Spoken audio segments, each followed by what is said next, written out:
Hello people, welcome back into this channel, and in this video I would like to show you the way how to clear the cache of the CapCut application. So the first thing that you have to do here is just go open your CapCut application. So clearing the cache here will have you a chance to get an extra storage for your phone. Clearing the cache also will give you a benefit, which are clearing the junk so that the application will be cleaner.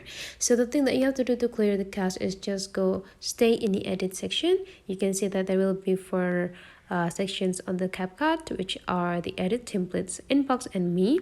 So you just need to visit the edit part, and whenever you are in edit sections already, you just need to take a look on the top right corner here. There will be like two icons. Please click the right sides icons here, and now you just need to like scrolling down, and you will see there will be an option to clear the cache. So you just need to go click it. Now you need to confirm that you want to clear the cache. Now the cache of the application is already 0 and you're done. So that's the way, guys, how to clearing the cache of the CapCut application. Hopefully this tutorial today is useful for you, and thank you for watching. I'll see you for the next tutorial.